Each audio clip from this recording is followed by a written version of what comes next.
I think when it's something you've been dreaming about, you just a little bit more resilient, right? So Mm. it's something I wanted to do for a very long time. I didn't want to let something like that get in the way. Although I had got to the point where I was like, maybe this book isn't going to be my debut.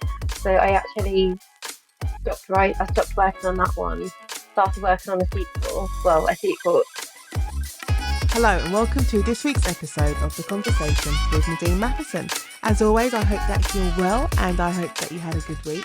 Last week was particularly interesting because not the end of last week, in the middle of last week, I woke up to a large influx of followers on my Blue Sky account. Now, I've been on Blue Sky since last year, I think February 2023. I was one of the lucky few. I say lucky, but someone gave me an invitation code and I signed up to Blue Sky. And Blue Sky it was like you're there in a party in a really big room, but there's only a few people wandering about and occasionally you'd go and talk to them, but you'd go back to your corner. That's what Blue Sky was like for the last 18 months. And then last week, you saw this great influx of people who'd basically escaped from X, formerly known as Twitter, and were looking for a new home for various reasons. There are many reasons, which I actually speak about in my Substack newsletter. And if you want to read it, all you need to do is go to NadineMathesonTalks.substack.com and you can sign up to my newsletter called The Pivot with Nadine Matheson. And I talk about that in this week's newsletter. But you just saw this great influx of people from Twitter to Blue Sky and also to Threads. So I woke up and every day I've just kept seeing the number of my followers increase and increase and increase, which is good. And if you want to follow me on Blue Sky, the links are in the show notes. But the point is, I wanted to say is that in the early days of Twitter, one of the best things about it was that you were able to basically find your tribe. And if you're someone who's starting out in something new, whether you're a creative person, so you're a writer, you're a musician, whether you're a mechanic, whether you set up a food truck, you were able to find your tribe really early on, get good advice, create communities. And especially if you're a writer, a lot of this job, it's very isolating. It's you sitting in front of your computer or your laptop, minimum of 8 hours a day, if you have the luxury of being able to work full time. But, it's just you in front of your computer writing and you don't see people unless you've got family living with you. You don't really see anyone. It's just you and your mind and your words. And then the only time you see people is if you go to festivals or you go to events like book launches. But, not everyone can go to a festival because depending on where they are, they can be expensive to get to. And then not just traveling there, buying tickets. And if it's a weekend festival, then paying for hotels, it all adds up. And not everyone has the means to be able to do that. And Twitter was a really good way of meeting new people. And as I said, creating your little tribes. And then when you did venture out into the world, you were able to meet them. So it's quite sad that Twitter has descended into what I call it is a hellscape. X is a hellscape. And I just advise everyone to get out. Anyway, a quick reminder. Thank you to everyone who's supporting the show by buying me a cup of coffee on Ko-fi. It's really cool to see a notification pop up in my inbox that someone has very kindly bought me a cup of coffee. So that is always nice to see. So if you'd like to buy me a cup of coffee, once again, the details are in the show notes. And when you go to my Ko-fi page, which is on Ko-fi, ko-fi.com/Nadine Matheson.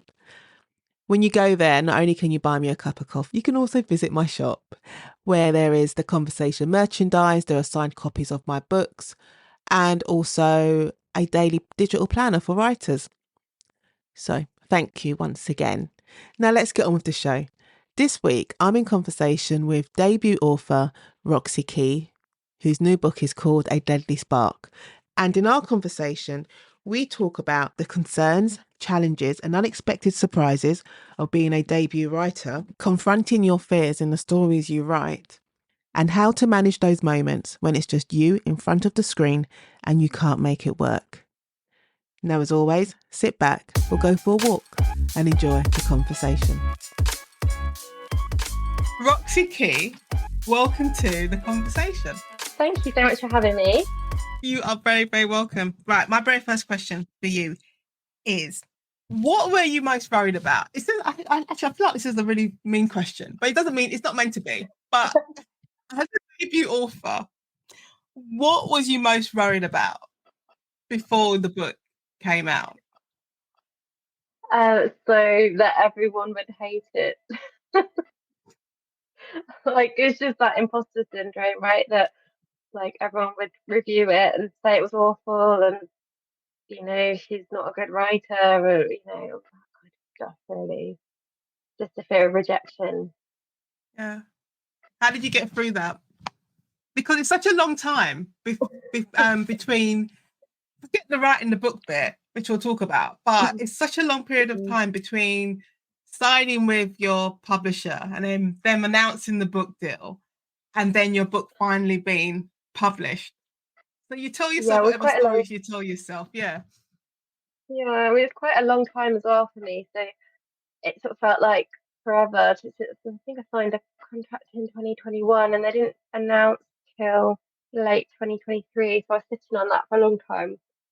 And then, yeah, during that time, I just had so many thoughts like, well, what if it never, I don't know, what if they just don't end up publishing it, or what if it doesn't end up in the shops, or people read it and then they don't like it, and but then to get over that, I think I kind of just had to grin and bear it, because you can't really do anything about those things, can you? Like, No. I mean, one thing that I do whenever I finish a book that I really like is I look at reviews, and then I get really annoyed about the 1 star, 2 star reviews, and then I think, well, if how could you think that about this amazing book? So then I find that's quite helpful, because then I think, oh, if people don't like that book that I think is amazing, then they're probably going to be people that don't like mine, and that's fine. Did you say you signed Yeah. in 2021? Yeah. And your book didn't come out until Yeah, but there were. I've only paused because I'm looking at the cover and I'm like, it didn't come out until May, The Deadly Spark of this year. Yeah, so That's such a long lead-in time.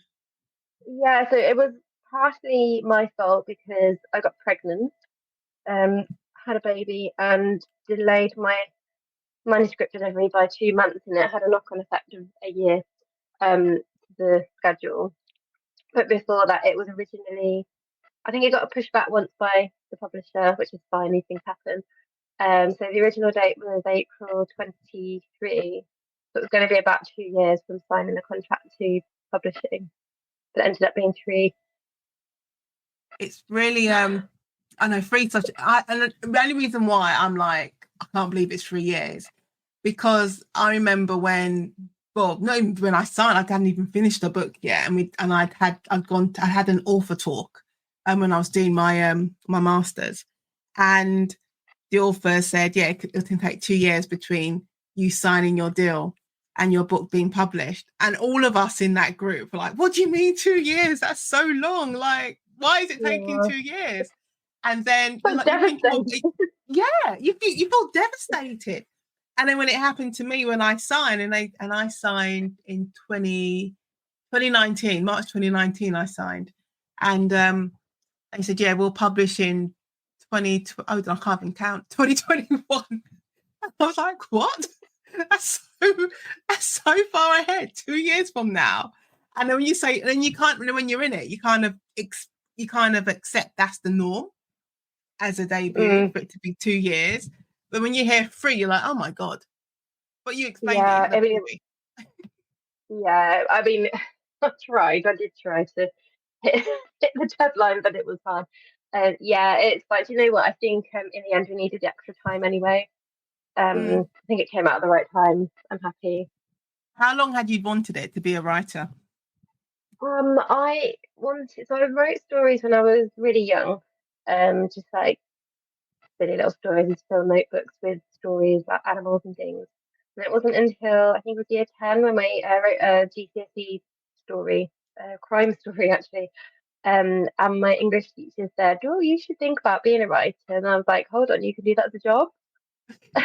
I don't know where I thought the books were coming from. But yeah, I thought, oh, okay, that's a good idea. And then obviously as I got older, I thought, well, I can't just graduate and just become a writer. I need to do something else in the meantime. um, so yeah, I studied English, creative writing and stuff, and then just went into marketing. And the whole time since then, just knowing that I wanted to publish something, but I just spent a long time not knowing what I wanted to publish, what I wanted to write. I knew from about age 14 that that's what I wanted to do. It's not even unusual to hear anyone say, when they were younger, they didn't know that being a writer could be a job. Like there's such a strange little Yeah, disconnect between reading books and being surrounded by books, whether it's at home or going to the libraries. But there's such a disconnect between thinking, oh, actually, I could do this and potentially make a living at it. And this could be my job. This is what I'm going to put down in occupation when I fill out a form. yeah. I think it's because like most people typically don't know an author, or I didn't know anyone who'd published a book. I knew that people wrote them. I just yeah, there wasn't that connection between, oh, I could do that as a job. Great. Yeah. Um, yeah, Yeah, yeah. I have my it teacher to feels, thank for that. and it's a thing. And because even when I think about school, and I remember my teacher like saying, you're a good writer, your creative writing's really good stuff. But no one ever said, oh, Nadine, would you like to think about being a writer maybe is a career? It was just, you'll do well to get an A in your GCSE. Move Mm, on. yeah, it's so true. So when you first wrote your book, like what was your intention? What were you looking for? So this particular book, Yeah. I wanted to write something that incorporated a plot twist that I had come up with, and my fear of fire.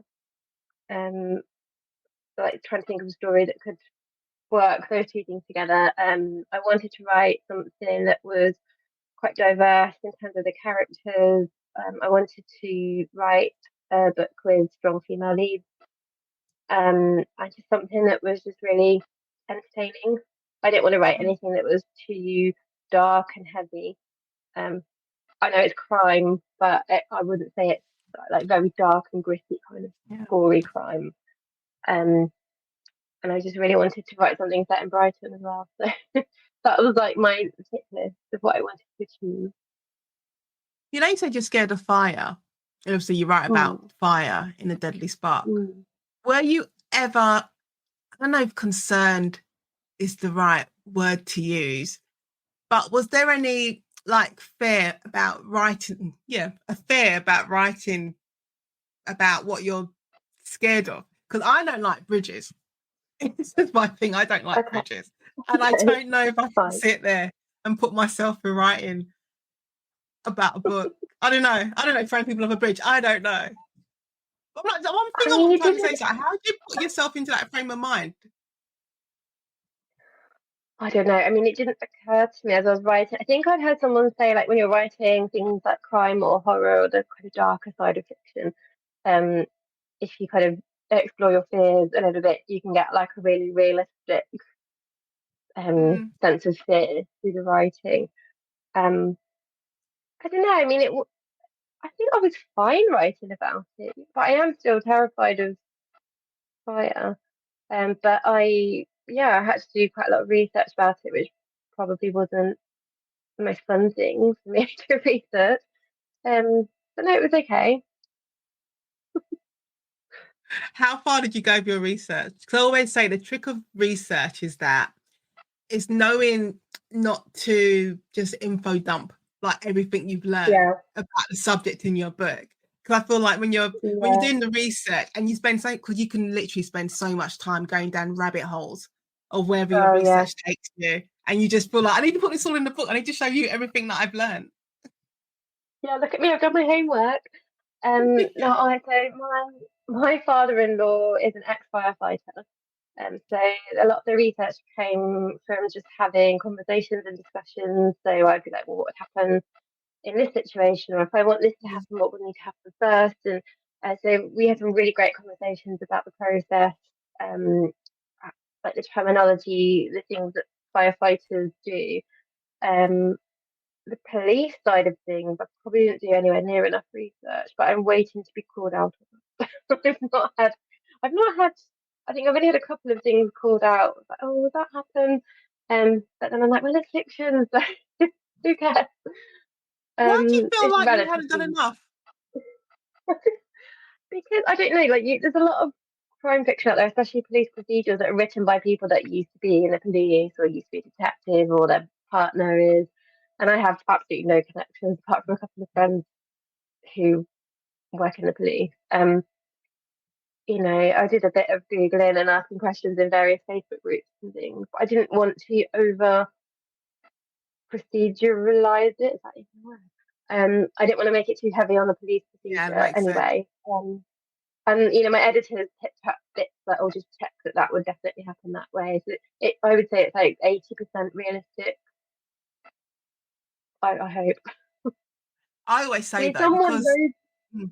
no, go on. I say someone read it and said um they thought that I had worked in the police because it was so accurate. And I was really shocked about that because I don't think I deserved that praise Well, I'm reading it, at and I didn't for one second think, well, that sounds completely unrealistic and made up. Because I always feel, and this is because when I use my background as a criminal solicitor, I always say that sometimes you can, and it's happened to me, that you're sticking so rigidly to either the law or even the procedure that you kind of write yourself into a hole, into a corner, because the all. story doesn't fit with it. And it happened to me, and I was like, I need to, I know what the law is. I need to make sure I stick with the law because I don't need anyone calling me up saying, Nadine, like, you know better than this. You've been doing this for like 20 years. Like, what is wrong with you? But then I had to tell myself, literally one day, I had to say to myself, you can make it up as long as the rest of the world you're building feels authentic. You can bend the legal rules a little bit. You can bend the procedure Yeah, a bit. Yeah, because yeah, otherwise and I the think that's story the will get key. stuck. Mm. That's the key. It's got to feel authentic. It doesn't necessarily have to be 100% authentic. Like my friend who's a detective, she said you don't want it to be 100% authentic because it would be boring as anything Yeah. if you Well, it just is boring. yeah exactly. And fiction. So, but yeah, thankfully I've only had a couple of small comments. Yeah. So Because I yeah, mean, when all I good. think about law and I think about going to court, a lot of it is boring. A lot of it is, if I was to literally write what happens to line for the line, what happens in a police interview, you would fall asleep. Or if you just close the book and say, I am not, this would be a DNF, did not finish, because Yeah, I don't need because to I think know it's all this. worse. I think the thing that's worse than writing a slightly inaccurate book is writing a boring book because I'd rather annoy someone a bit with a bit of procedure that's a little bit wrong than bore someone so they don't finish the book. Yeah. So, So yeah. what surprised you most about the industry now that you're in it? Because I always said our view of Mm. publishing when you have no involvement in it whatsoever prior to becoming a writer, it's completely influenced by what you've seen on TV and what you've read. So what surprised you most about it now that you're in it? Well, yeah, now that you're in it. I think probably the slowness of publishing in general. Um, like, 'cause I wasn't expecting it to be so long from writing the book to publishing it. So that was a bit of a shock. Um, Honestly, this is a nice surprise. It's just how lovely everyone is, like other authors and like going to events and speaking to people, and everyone just seems so happy to help each other out. Mm. There's no like competition, not from the people that I've spoken to anyway. There doesn't seem to be any competition. Everyone's just so nice. And I really wasn't expecting such a sense of community. When you think about how solitary writing is as a job, just how welcoming and friendly everyone is. I just thought that was just so great. And like getting blurbs from my book from other authors was really lovely. I was expecting no one to have time to do it. But I got some really nice ones, and it just really feels like everyone's just trying to give you a leg up. It's lovely. Does it feel like, like all the delay? I say the delay, but all that lead up time, all that waiting was worth it. in the end. Oh, 100%, 100%. Yeah, when I got to my launch party and I saw my book on the shelf in Waterstones, I was like, yeah, that is worth all the aggro, all the restructures and stuff that I had to do, all the crying I did. Yeah, it was so worth it. But how do you Definitely. get through those moments? You know those moments when you are sitting in front of your computer and like you can't make it work. You can't, like, the characters, they're not doing what you want them to do. They're just behaving out of character. The story's not playing out. How do you manage those moments? Because I always think that it doesn't matter how many courses you may have done, how many, I don't know, webinars, how many Zooms you've attended on like how to write. Nothing can prepare you for those moments when it's just you in front of the screen trying to make something work. Yeah, I've had a lot of those moments where I'm just, like you said, staring at the screen like, I cannot fix this. I mean, I'm quite lucky that my um with my agent when we were preparing the book to go out on sub, she was very good at not just telling me where things weren't working, but coming up with suggestions or offering up time to do brainstorming. So I did have someone to bounce ideas off of, which was brilliant. If I was really stuck on something, I find going away and doing something else where I can focus away from the screen helps me. So sometimes sometimes I find just going for a swim, like I'll just put my goggles on and swim underwater so that I haven't got any kind of distractions around me. Um, I find I can really work through some plot issues when I'm doing that, or a long walk somewhere. If I can find the time, it doesn't because it doesn't feel as productive, but it is technically writing time because you do sometimes just need that time where you're not staring at the screen. I find. Is there anything about this process and going through this and being a debut? Has this process taught you anything about yourself that surprised you? I'm surprised how well I've taken criticism because my whole life I've been quite a sensitive soul, and I've never really taken criticism well. Um, there's only been one review that made me take a step back and think, oh God, okay, that was brutal. And I think once I had that review, because everyone gets them, don't they? Yeah. Um, I've sort of dusted myself off, and then ever since then, anything that's been vaguely negative, I've been fine with, and getting the feedback from agent and editors and anyone that's had any kind of input into it. I surprised myself at how well I took it. I wasn't sure if I was going to be very protective over my writing and not want to take feedback on board, but honestly, it's because it's made the book such a better book. Um, yeah, I really, I'm glad that I handled it well.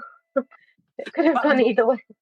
I know, because I think criticism is it's, I say it's such a difficult, it can be such a difficult thing to handle.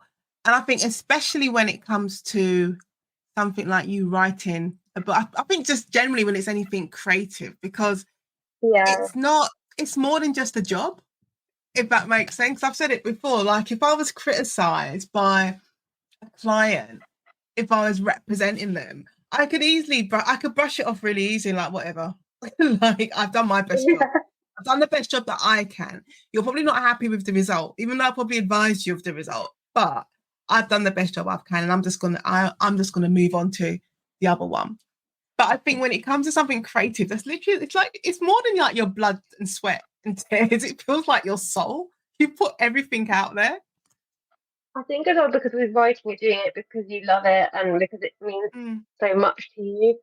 And like you said, I think it would be the same if it was a painting or something else that you've put so much love into. Because let's face it, we probably put a lot more love and attention into the things we're passionate about, like writing, rather than day job. Mm. So I think it is easy to take it personally. Um, but I've definitely found as I've gone along the process, I've got more and more of a thick skin. So yeah, people can say whatever they want to me, and I'll be absolutely fine. What made you look at your review though? Because you always read on social media, Oh, there's always some people who'll be like, never look at them. And some people be like, no, yeah, I that read was. all of them. And I'm more of the I'll avoid it if I can. If I get tagged in on something, then whatever. But I'm not purposely going out to look for them. I'm the opposite. I read all of them. Like I You every do? like every couple of days I go and Oh, check on the most recent review. I liked it. oh my God. I mean, I don't know. I think probably because they have been good mostly.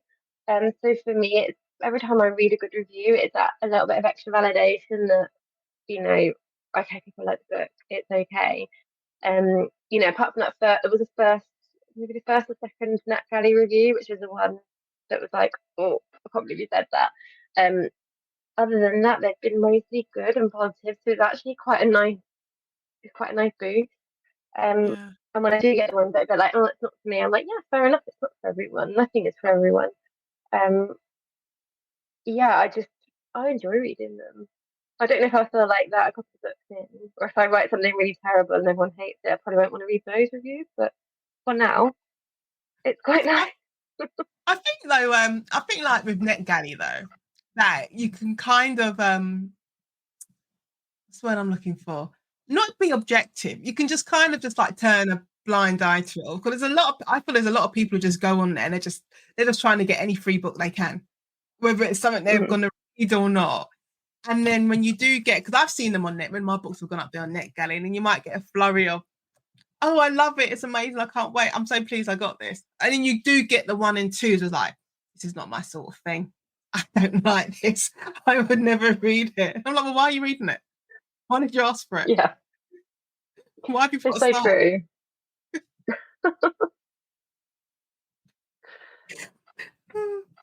Can I ask you about rejection? Because I was reading, because when I was online doing my research, and you can tell me if I'm wrong. Did you get 50 agent rejections? It was about that. Yeah, I think I've got the original spreadsheet tracker that I set up. It was around the 50 mark, um, which, from speaking to other authors, seems quite normal. I think. I don't I, know. Is you're not the that a lot? first one. I don't, well, I'm, from thinking back to all the interviews I've had, all the conversations I've had, I don't think it's a lot.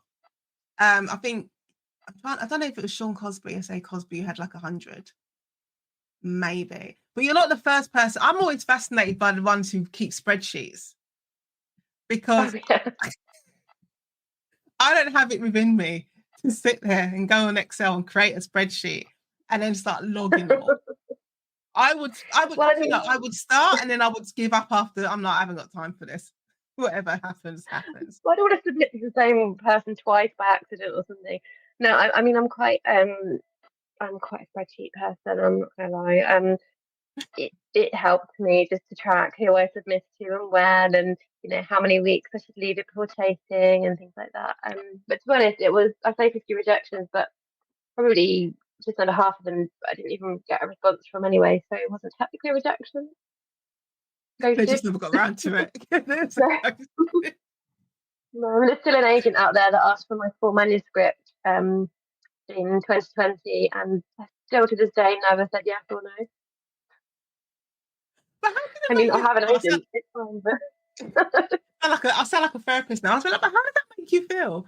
Because when if you're talking to anyone else who's not in this industry and saying, yeah, I've been rejected 50 times, and I'm not even talking about being an actor or anything. They're just doing something completely different. And you say, yeah, I've been rejected 50 times doing this. They'll be like, why do you keep going? yeah. I mean, I think when it's something you've been dreaming about, you just a little bit more resilient, right? So Mm. it's something I wanted to do for a very long time. I didn't want to let something like that get in the way. Although I had got to the point where I was like, maybe this book isn't going to be my debut. So I actually I stopped working on that one, started working on a sequel. Well, a different book for the same characters. Um, and then that's when things started to happen with the first one after I'd already given up on it. I think in my head I was like, I've applied to 50 different agents, and if I don't get anywhere, then obviously it's no good. What would be your like your number one advice, maybe even number one, like maybe it's in your top five, like advice to not just necessarily just people, writers looking for the deal, but to debut, because it's such a long period. Because once you're in there, next thing you know, you're suddenly on like one book a year, or you may negotiate, so I'm going to do 2 books a year. But generally, you're doing like 1 book a year, but you have that moment. So you have that space where you're just waiting. Since you've been in that space recently, what would your advice be to debuts? Um, I mean, the thing is with advice, because there's so much out there, there's so much that I wish I'd have known when I was a debut or before my book came out. I think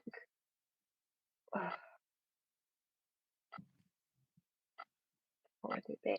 I think just not to take any kind of criticisms personally. Like if you're in the position where you're going through the edits process and you're getting feedback, criticism, suggestions, I personally would take everything on board. If I published my first book the way it was when I first wrote it, it would be so bad. It's such a better book. Now I've taken all these suggestions and comments on board. So I think just as soon as you can, just get on board with being okay with feedback. Because the other thing as well is once you get to the point where it's published, you're going to keep getting feedback, so you kind of need to be okay with it. Like you're going to get readers that don't like it, you're going to get bloggers that review it and don't like it. Like that's going to happen. So I think if you can just like get your head into the right space early on, um, and then other than that, I think there's lots of things you can do as well to help spread the word about your book as well. So there's lots of little things I did to help my marketing and PR team out. Because as we know, the team they're all very stretched. The teams are all quite stretched. They've got a lot of books coming out all the time, so they have to spread themselves quite thinly. Even in the big publishers, there's lots of things I did, like sending out press releases to local press, setting up in radio interviews, reaching out to podcasters, um, walking into bookshops and asking if they have my book, do they want me to sign copies, or if they don't have my book, telling them about it. But obviously you can go too far with those kinds of things as well, and it just really depends on how much time you have on your hands. I mean, I've got a 2-year-old, and it's I haven't been able to do anywhere near as much of the marketed stuff as I wanted to. So kind of pick and choose the things that I think will benefit me the most. I It's a wanted to bit of ask you, a right? yeah, bit of a minefield. I wanted to ask you because I was reading, I think I was on your website. I think I was on your website, and you said how you'd gone to Capital Crime Festival with your submission package. Printed. Yeah, with your submission package printed. Printed it. Like what? That was only 2019. Like yeah, I printed out like 5 copies and thinking I would hand them out. Like I What was that? I was thinking. I had was a like, what? And I know the benefit of hindsight, right? I probably sound like a little bit like, what was she thinking? Like, I'm being all stuck. I was like, no. But then hindsight, you're like, what were you thinking? But back then, 2019, when you printed out your 5 copies, what were you? I don't know. What were you thinking, Roxie?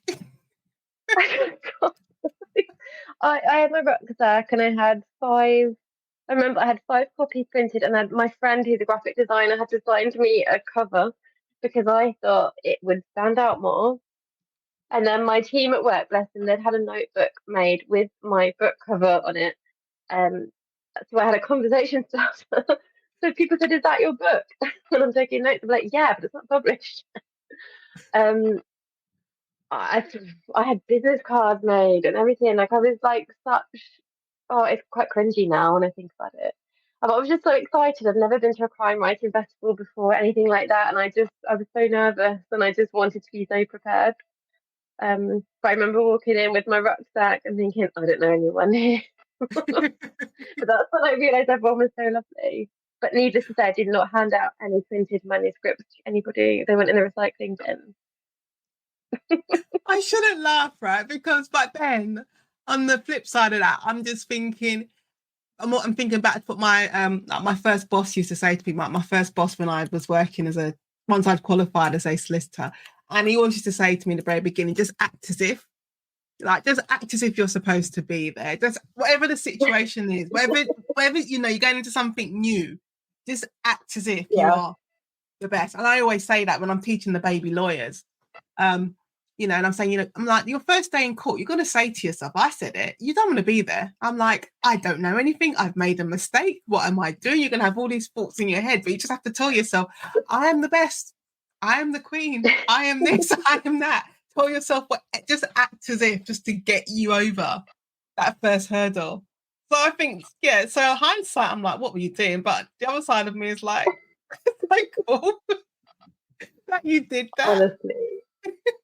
Honestly, I mean, it's funny. I laugh at myself for that. I It don't didn't think I discourage actually. you. No, no, no. I mean, I think it was only a few months later where I got my agent anyway.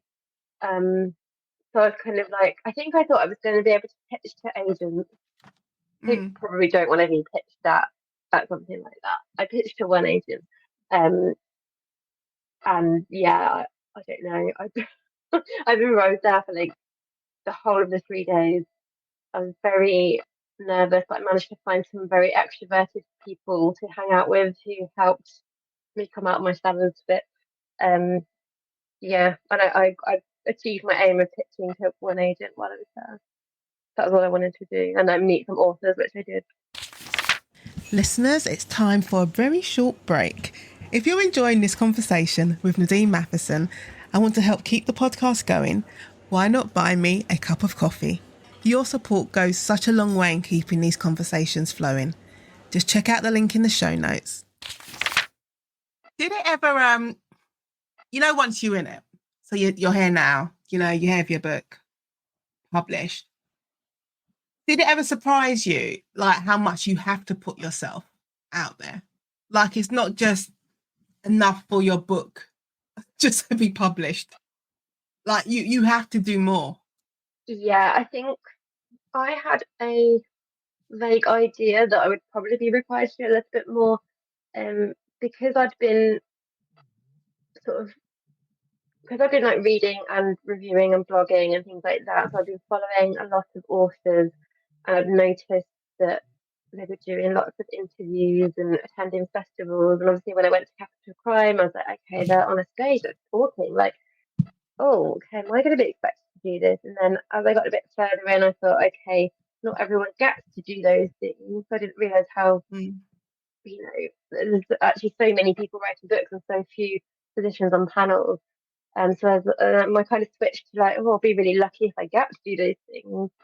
Um, so then I kind of like started panicking and thinking, I have a fear of public speaking. I have a list that I'm really self-conscious about. Um, do I need to do speech therapy just in case I get offered to do an interview or something? All these things like going through my head because I'm quite a panicker. Um, and in the end, it's fine. I did a few podcasts in the beginning, which got me used to this kind of thing. And then I've done a couple of panels now, which have been really lovely. And I do feel very grateful to be invited onto them. But yeah, I didn't realize like all those years ago, back in 2019 when I wrote this book, that people would actually want to talk to me about it. Yeah, and I suppose it makes sense as well. And also, when you think back in 2019, it was a different world. Like, I hadn't heard of Zoom in 2019. No, The only time that's true. yeah, the only time I'd ever, and I say for work purposes, where I'd have to, and I say online in quotes, was if I was in court and we had what we call video link hearings. And that was because my client was in a prison somewhere and they couldn't bring him down to the courtroom, or I'm doing a bail application. It just didn't make any sense to waste time bringing the client down, just do it over video link. So, and that was like, I'm just saying 15 minutes just in the courtroom.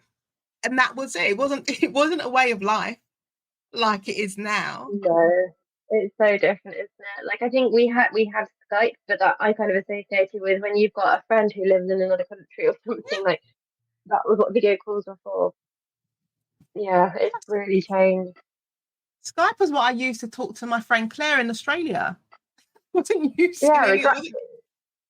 I wasn't using any. I wasn't using Yeah, any form of video calling.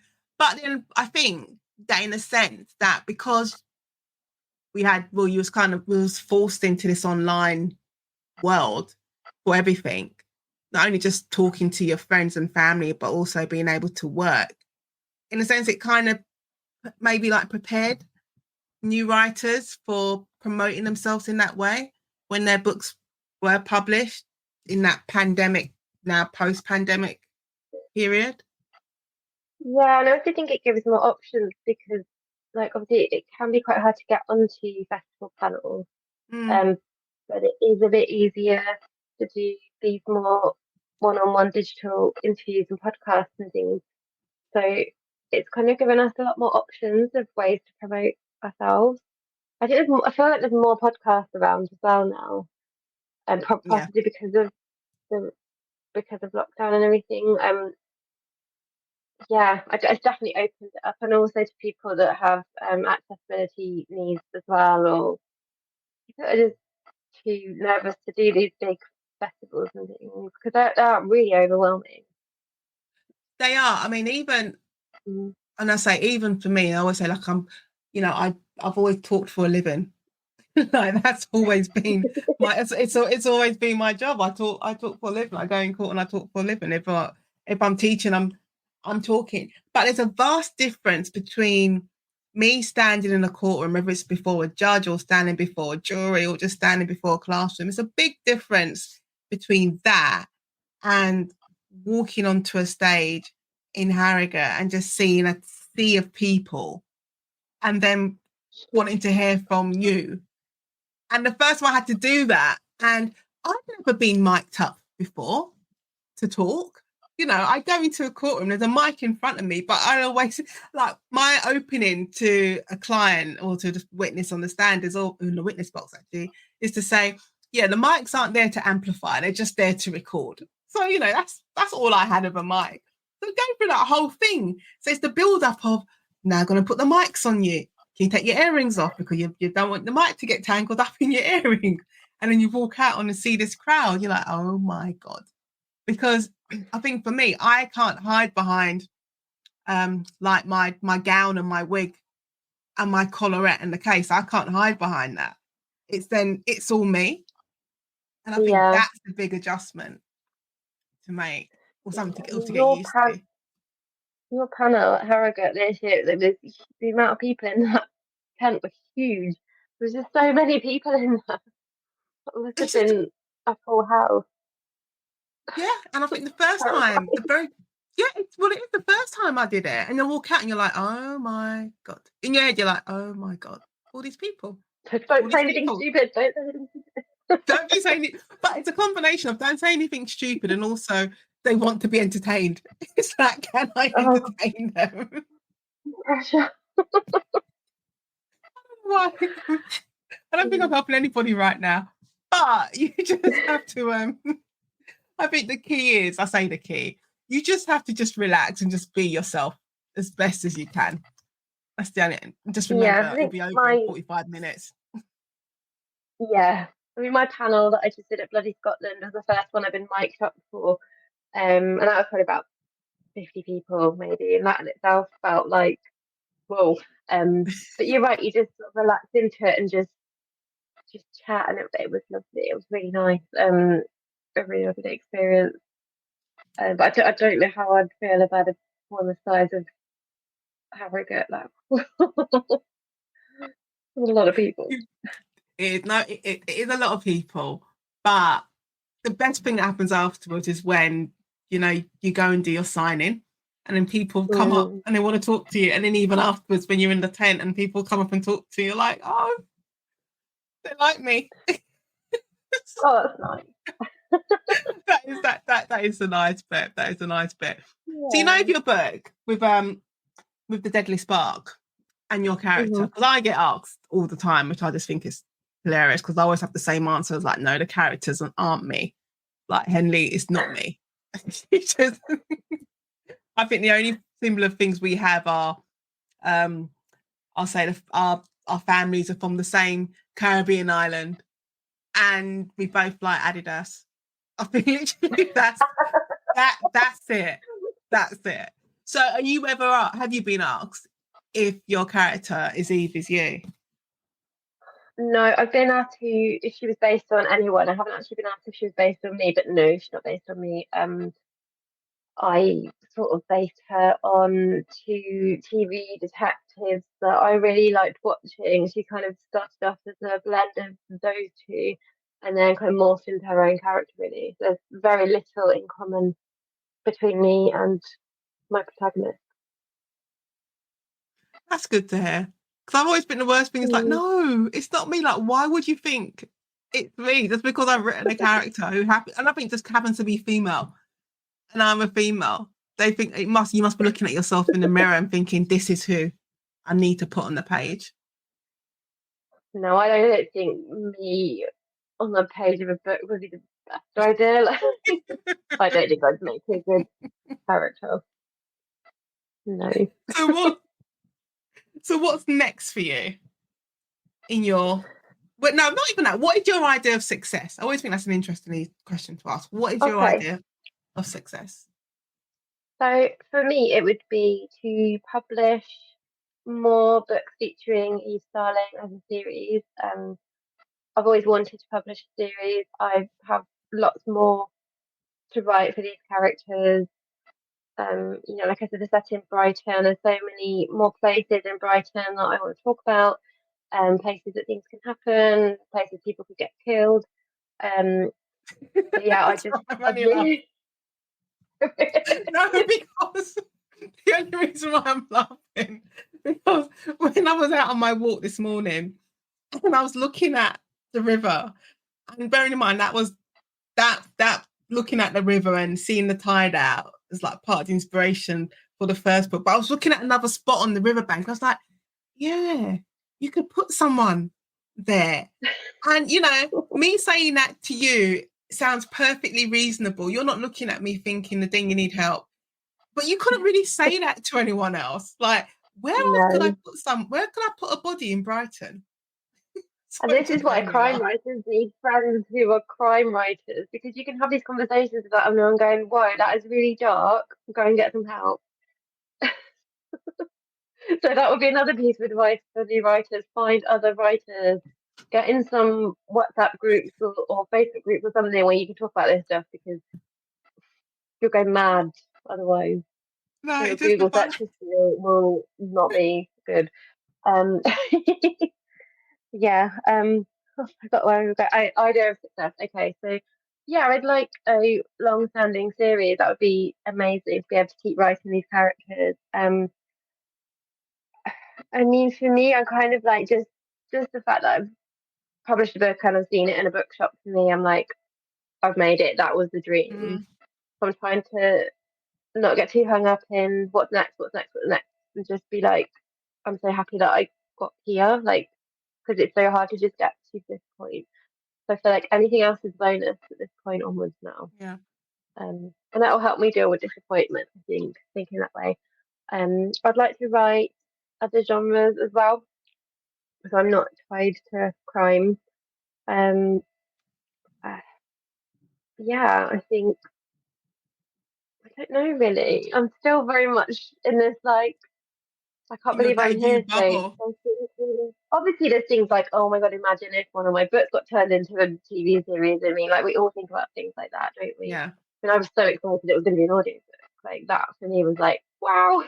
It's Um, really I'd I think love, hearing your book as an audio hearing your book as an audio book, it's it's really, I say, strange. Firstly, hearing your words being spoken back to you, mhm, but then also hearing how an actress or any other actor interprets the characters that you've created. yeah. I mean, my narrator, Imogen Wild, did such a good job.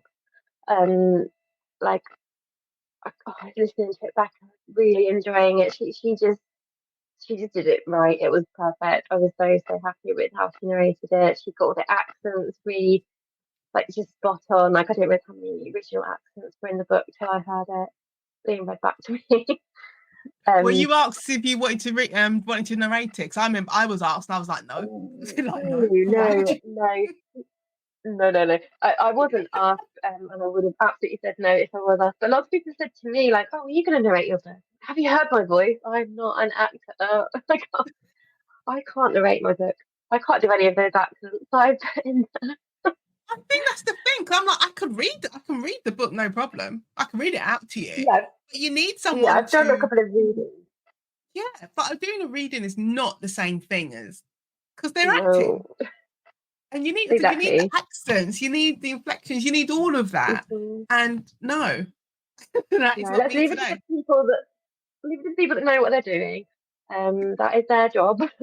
We write the books; they can read them perfectly, and everyone is happy. Um, yeah, but big dreams. Obviously a TV series, and I'd love to get some kind of bestseller status. We didn't get it with the Debbie Spark, but you never know. You never One know. You day. know what? You never know because Yeah. then, life has a funny way of working out. They can make a TV series of the Deadly Spark or turn it into a Netflix movie, and then that then bumps up the book, and then it chucks it back into the Sunday Times, into the bestsellers list, and then you get your flag, you get your sticker on your book. It's the dream. But yeah, no, It's just a dream. I'm just so happy that it's published and it's in some bookshops and people reading it. Like that just makes me so happy. So yeah, like I said, anything else from this point is a bonus. Who would you cast as Eve Starling? I would cast, pronounce her name correctly, Kaya Scodelario. Played Effie in Skins when she was a teenager, and I think she was in Pirates of the Oh, Caribbean. She's like just the perfect look, and I think she can do the attitude quite well that Eve has a little bit of going on. before I go on to your last set of questions, um, when we was talking about you need to have crime writer friends so they know what they're talking, so no one's scared by what you're talking about. This happened yesterday. Was it yesterday or yesterday or whatever day it was, just a couple of days ago. And I was talking to my friend. We're sending each other voice notes. We're both crime writers. And we're talking about, obviously, at some point, we're talking about our books and maybe what we're researching and stuff. And in the next message, she said, my sister could overhear the voice note. And she said, she goes, if I didn't know that you were both crime writers, I'd be really, really concerned and I'd have to call the police.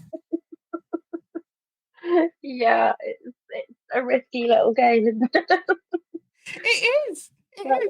Because I'm yeah, doing walks and thinking about where I can put people. You're walking around Brighton, thinking where you yeah, can I'm have. literally looking for murder spots like this week. While I'm here. It's a funny life, right? So, Roxie, would you like to tell the listeners of the conversation about the Deadly Spark?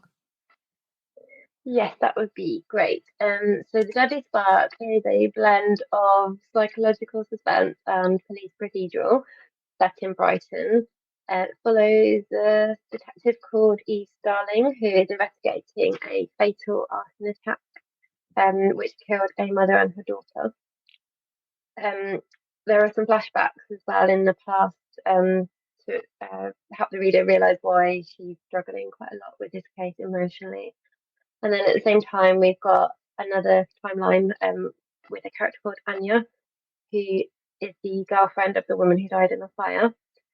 Um, the same night before she threw herself off the cliff at Seaford Head, and whether it's grief or guilt is Eve's job to find out.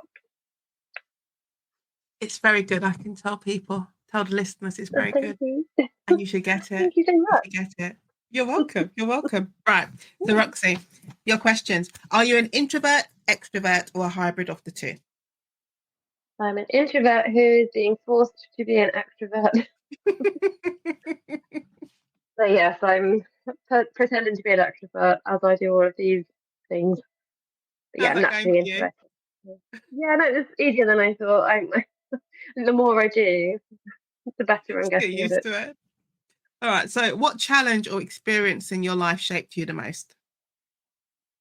Having a child, I think I took having free time for granted. Writing the first book a lot easier than writing the second in terms of how much time I had to do Did you feel, because your daughter's two, isn't she? it. Did you look back at your book differently after having Yeah, her? yeah, I couldn't write a story about a child, anything happening to a child now. I don't think I got that book out of the way before I had kids. I just when I read it back afterwards, I thought, oh wow, okay, if I was a parent reading that, it would get me, I think. But to write about something like that, I think I would struggle. Not that I mean, if anyone's listening who hasn't read it, like it's not graphic No. or anything like that. But I just don't think I could write about anything happening to a kid. Not when Yeah, I've got such a young child. I remember being at Harrogate a couple of years ago, and it was the Q&A section, and one of the audience members asked if there was any subject any subject that we wouldn't write about. And I think a couple on the panel said they wouldn't write. I mean, if bearing in mind, I think all of our books at the time was all, I think, so Hmm. performed doing the worst of the worst. And a couple of them said they wouldn't write about a child being murdered. Hmm.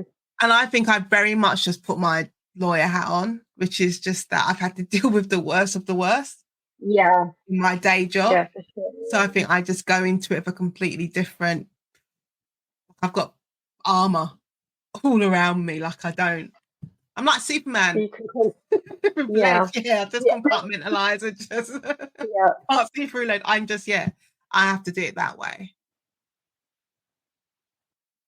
yeah, definitely. I think I'd give most subject matters a go, but Mm. yeah, I think it would be harder. Has anyone said that? Mentioned that in the reviews that you've read? What about what that particular bit being difficult? Yeah. Not in a review. I've had a friend who's got a daughter the same age as the little girl in the book, and Mm. he said, "Oh, that was emotional." Yeah. But I guess you want to write things to make people feel something. Like I said, I haven't written anything that's going to be painful to read, but I think sometimes when you read books like this, you kind of tend to put yourself in the shoes of the characters. Like, oh, what if Mm. that happened to me? What if that happened to my friend or my sister or my kid? Like, you kind of can't help thinking of that, can't you? That's why I find some books, some crime books I've had to put down because they've been too dark and just too close. But I think it's a sign of a good writer. Like, I think they're brilliant writers. I just couldn't get through some of the No, books. I don't think that's unusual at all. I think there's some books and I'm like, not, Mm. and even for me, I'm like, you know what? Not today. Not Yeah, today. but I need to fair read play. Like, yeah, yeah. I need to read some romance or something. No, not yeah. today. All right, I'm going to change the age for you. If you could go back to when you were 21 years old and give yourself one piece of advice, what would it be? 21. So I was fresh out of uni. Um, just finished my creative writing degree. So I think I was trying to write a children's fantasy story at the time. So I'd probably go back and tell myself, I think outside the box, read some different genres, um, because this is not the genre for you. Um, but yeah, no, the advice would be just, read more widely, just spend a bit of time. You're probably not going to write the book that you're going to get published when you're 21. Um, live a bit, spend some time living life and reading different things and having different experiences. And then when you do come to write your book, you'll have a lot more to write about and a lot more to say. Okay, and finally, Roxy Key, where can listeners of the conversation find you online? So my website is roxiekey.com and all my links are on there, but on social media, I'm pretty much everywhere. I'm Roxy Adele Key, and then TikTok and Facebook, Roxy Key author. But it's all on roxiekey.com.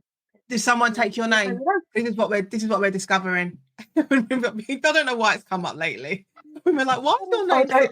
Why is this your handle? Because someone took my name. Yeah, I think Roxie Key was taken, hence I had to put my middle name in. I actually don't know what possessed me to do a different username on my TikTok. I don't know why I did that. No idea. Just a stupid decision, but yeah, it's all linked from my website anyway, so you can find me any of those places.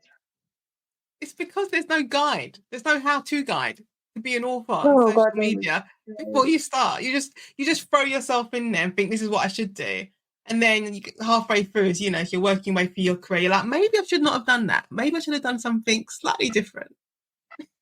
Yeah, there's so many things like that. Like I wish I'd give you like a how-to guide to survive your first year of Mm, publishing your first book. There's so many things that I think, oh, I should have done that, or I shouldn't have done that.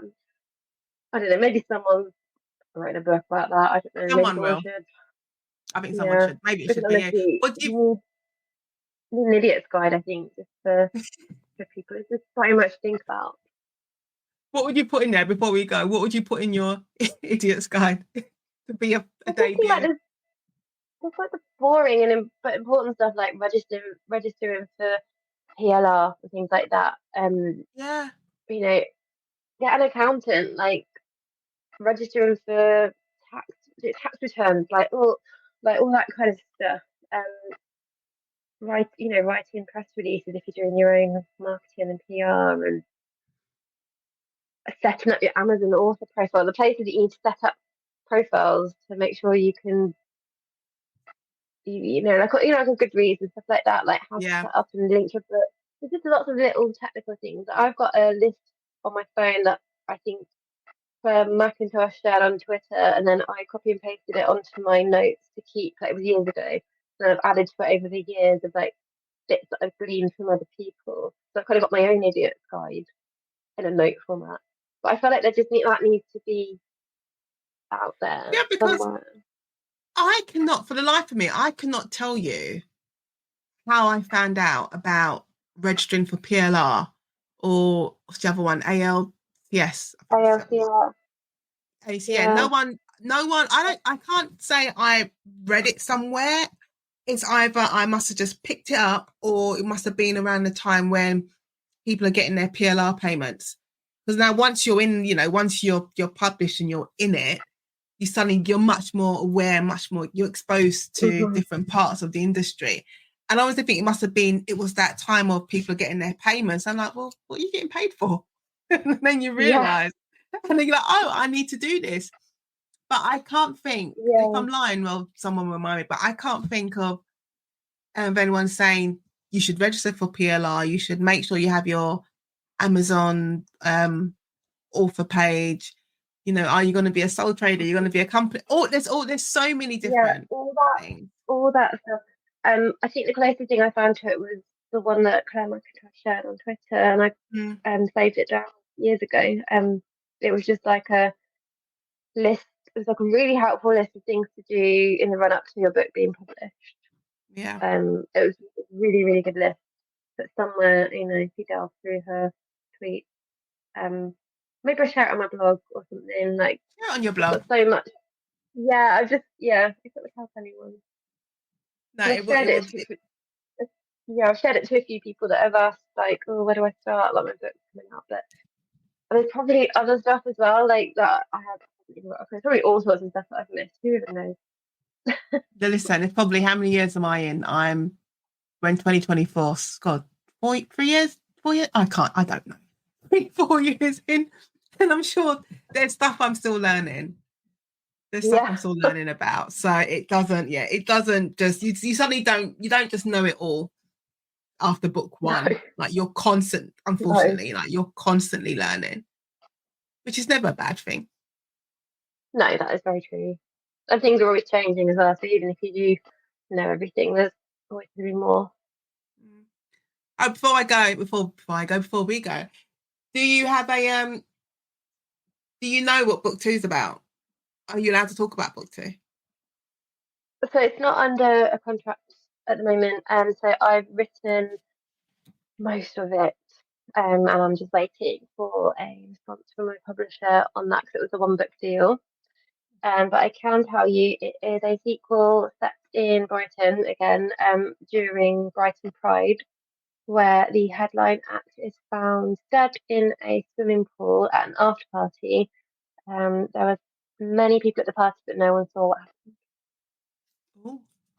Oh, so you've already But piqued my interest. oh, good to know. So Yes, yeah, fingers crossed on that one. but I will We have shall my see. fingers crossed for you. And Roxie Key, that just leaves me just to say thank you so much for being part of the conversation. Thank you. It's been really good. I really enjoyed it. Thank you so much for listening to today's conversation with Nadine Matheson. I hope you enjoyed it as much as I did. Be sure to tune in every Tuesday for a brand new episode featuring more amazing guests. Don't forget to like, subscribe, and leave a review. It really helps the podcast grow. And if you'd like to support the show, you can buy me a cup of coffee or sign up on Patreon. The links are in the show notes. And if you'd love to join the conversation as a guest, feel free to send an email to theconversation@nadinematheson.com. Thanks again for your support, and I'll catch you next time.